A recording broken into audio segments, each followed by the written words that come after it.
For me, everything in that house, everything on that property is suspicious.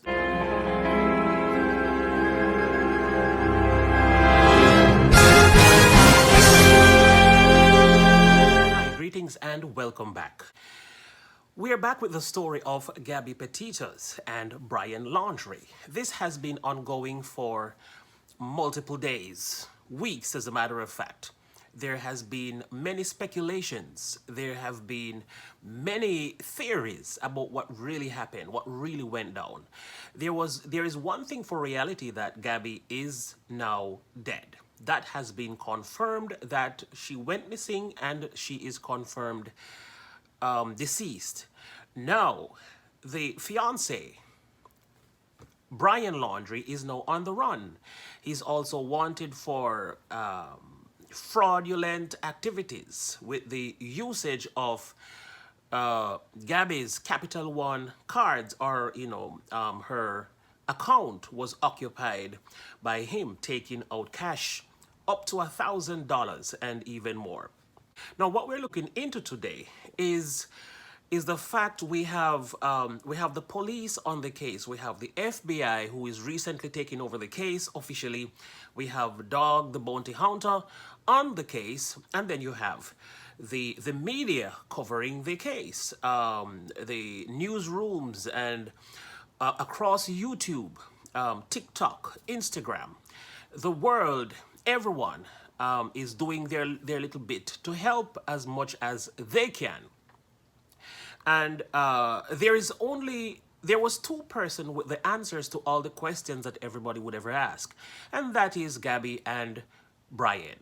Now, one is gone forever, so that leaves us with one person with the truth. Now, there is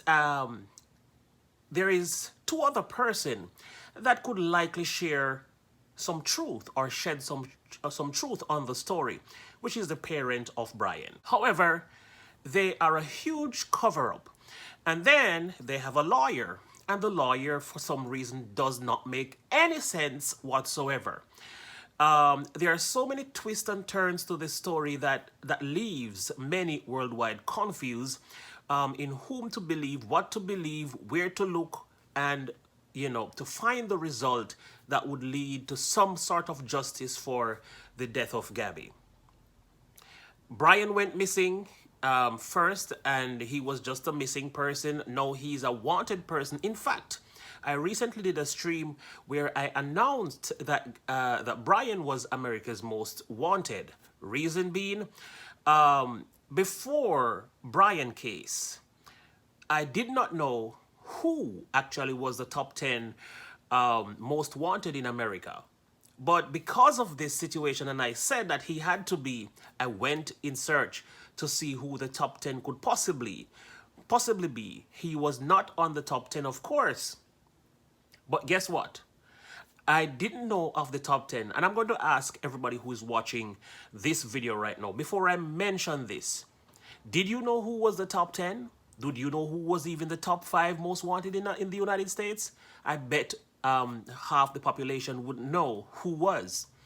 Well, now that I see that his name wasn't in the top 10, and the top 10 was fairly new to me, I've never heard about them, it means that there was not much coverage about these top 10. Yeah, there wasn't much coverage. Now, this story has been fascinating and quite intriguing, and the world is locked in to this story, and everybody's waiting for it to uncover as the week goes by and everything unfolds right in front of our eyes. We seek answers. Everyone seeks that. And so at this point, Brian has all the answers that everyone possibly need, and so he becomes the most wanted person in the United States and possibly the world. The United States. Today we're going to look at bits and pieces that was put together by social media, TikTok especially. And this is what eyewitness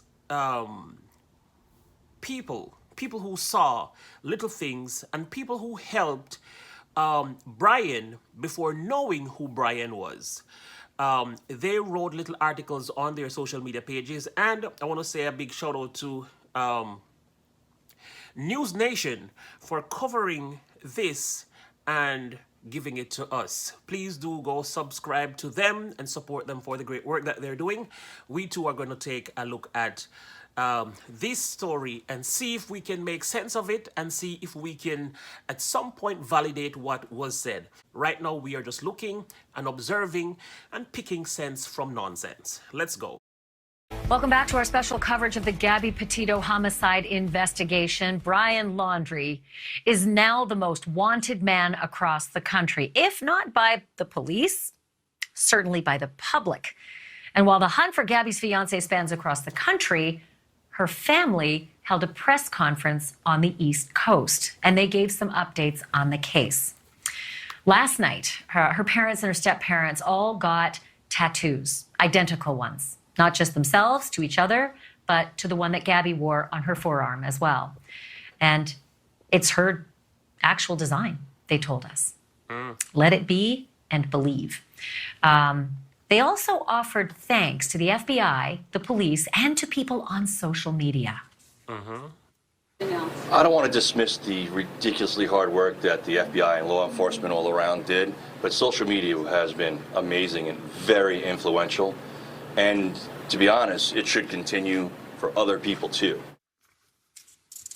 The contributions of the public via social media have been invaluable during this investigation. In fact, when you take those updates and you put them alongside reports from law enforcement, he was right. The puzzle is starting to come into focus, and that focus is laser guided to August the 27th. The possible day that Gabby Petito died. And here's what I mean. The day before, on the 26th, August the 26th, at 8 p.m., a TikToker named Jessica Schultz says she sees Brian parking that white van at the Spread Creek campground.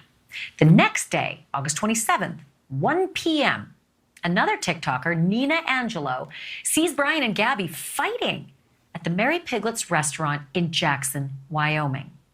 And later that same day, 6 p.m., August 27th, a YouTuber named Red, White, and Bethune, well, they see the van parked back at the Spread Creek campground in the same spot that it was just the day before. 2 days later, now it's August 29th, and at 5:30 in the afternoon, TikToker Miranda Baker says she picked up Brian hitchhiking, place called Coulter Bay, Wyoming. It's about 40 minutes later that same day, 6:09 p.m. TikToker Miranda Baker says she drops him off at the Jackson River Dam when Brian reportedly freaks out and asks to get out of the car hurriedly. Just about 5 to 10 minutes later, between 6:15 and 6:20 p.m., a woman named Norma Jean Jelovich says that she picked Brian up near the Chapel of the Sacred Heart, and she drove him back towards the campground.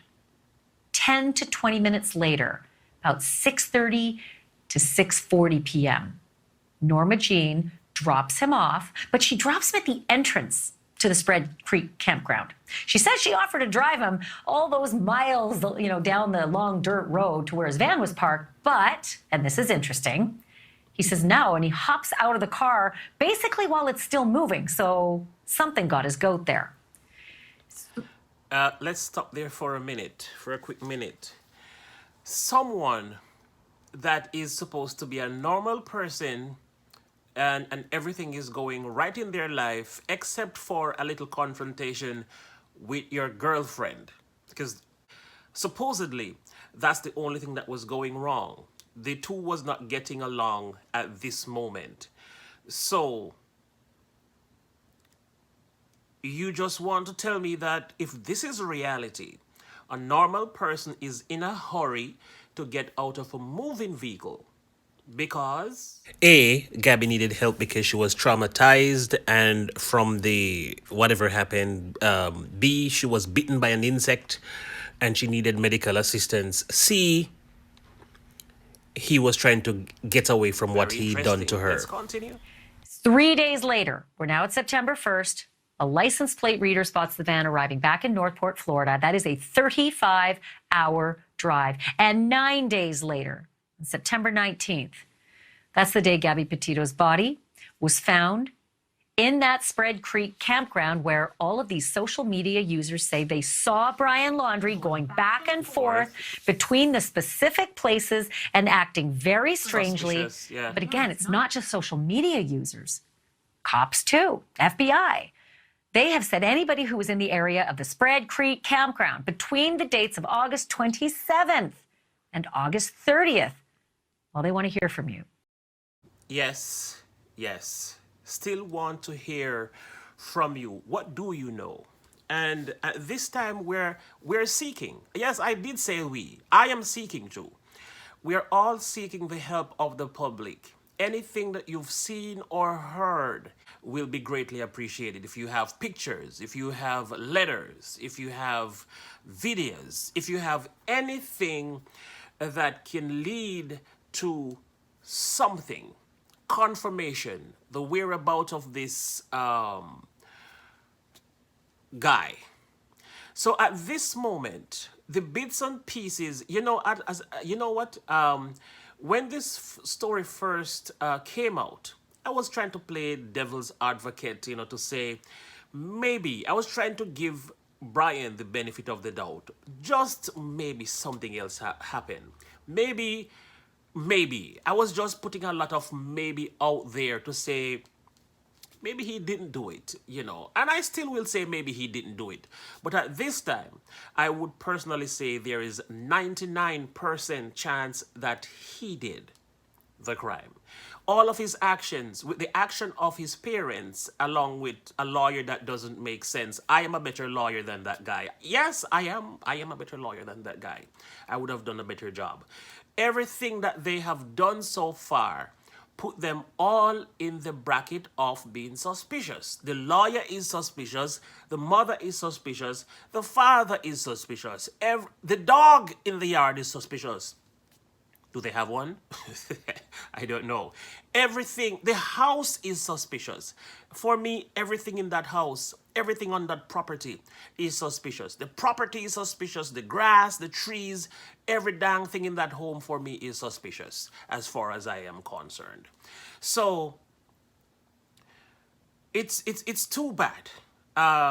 Brian was showing a lot of traits, even though he had the scratches, and it seemed like, of course, he was the victim at the time. But then, when you really pay close attention, it suggests that this guy, he had nothing in him that suggests that he was terrified about a situation or that he was sorry for anything. There is not anything that show any form of empathy or sympathy with his supposedly fiance.